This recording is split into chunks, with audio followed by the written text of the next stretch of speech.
जय श्री राम। आज की दोहा संख्या है हमारी रामायण पाठ के अरण्यकांड से दोहा संख्या 33। मन क्रम वचन कपट तजी जो कर भूसर से मोहि समेत विरंच से बस्ता के सब दे। मन वचन और कर्म से कपट छोड़कर जो भूदेव ब्राह्मणों की सेवा करता है और मुझ समेत ब्रह्मा शिव आदि सब देवता उसके वश में हो जाते हैं। सापत ताड़त परश कहंता विप्र पूज्य असि गावहि संता। पूज्य विप्र शील गुणहीना शूद्र न गुण गण ज्ञान प्रवीणा। आप देता हुआ मारता हुआ और कठोर वचन कहता हुआ जो ब्राह्मण पूजनीय है, ऐसा संत कहते हैं कि शील और गुणों से हीन भी ब्राह्मण पूजनीय और गुणों से युक्त और ज्ञान में निपुण भी शूद्र पूजनीय नहीं है। कही निज धर्म ताहि समुझावा निज पत प्रीति देखी मन भावा। रघुपति चरण कमल सिरुनाई गयो गगन आपन गति पाई। श्री राम जी ने अपना धर्म भागवत धर्म कहकर उसे समझाया। अपने चरणों में प्रेम देखकर वह उनके मन को भाया है। तदंतर श्री रघुनाथ जी के चरण कमलों में सिर नवाकर वह अपनी गति गंधर्व स्वरूप को पाकर आकाश में चला गया।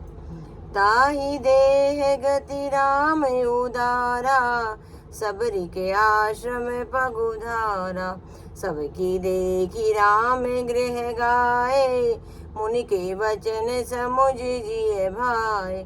उदार श्री रामचंद्र जी उसे गति देकर शबरी जी के आश्रम में पधारे। शबरी जी ने श्री रामचंद्र जी को घर में आए देखा। तब मुनि मतंग जी के वचनों को याद करके उनका मन प्रसन्न हो गया। सरसिज लोचन बाहु विशाला जटा मुकुट सिर उरे बन माला। श्याम गौर सुंदर दो भाई सबरी परी चरण लपटाई। कमल सदृश नेत्र और विशाल भुजा वाले सिर पर जटाओं का मुकुट और हृदय पर बनमाला धारण किए वे सुंदर सांवले और गोरे दोनों भाइयों के चरणों में सबरी जी लिपट गए।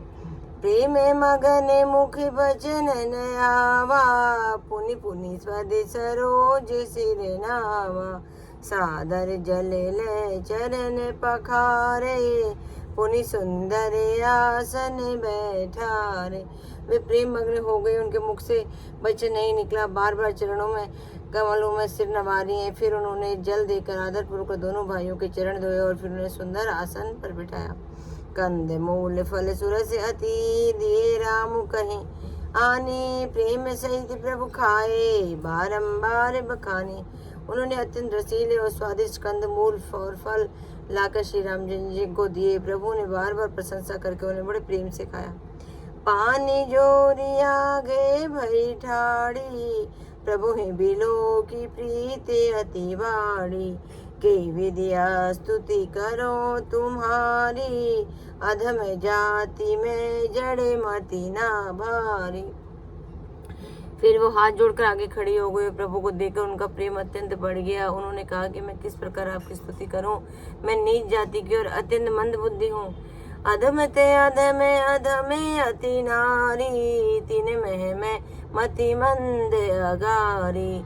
कह रघुपति सुनि भामनी बाता मानव एक भगति करे नाता। जो अधम से भी अधम है, इससे उनमें भी अत्यंत अधम है और उनमें भी जो पाप नाशन में मंद बुद्धि हूँ। श्री रघुजानी ने कहा, हे भामिनी मेरी बात सुन, मैं तो केवल एक भक्ति का ही संबंध मानता हूँ। जाति पाति कुल धर्म बढ़ाई धन बल परिजन गुण चतुराई। भगतिहीन नर होई कैसा बिनु जल बारिद देखी जैसा। जाति पाति कुल धर्म बढ़ाई धन बल कुटुंब गुण और चतुरता, इन सब के होने पर भी भक्ति से रहित मनुष्य कैसा लगता है? जैसे जलहीन बादल शोभाहीन दिखाई पड़ता है। नवदा भक्ति कहूँ तो ही पाही सावधान सुनु धरु मन माही। प्रथम भक्ति संतन कर संगा, दूसरी रति मम कथा प्रसंगा। मैं तुम्हें आज अब अपनी नवधा भक्ति कहता हूँ, 9 प्रकार की भक्तियाँ उनको कहता हूँ। तुम सावधान होकर सुन और मन में चरण धारण करें। पहली भक्ति है संतों का सत्संग, और दूसरी भक्ति है मेरे कथा प्रसंग में प्रेम होना।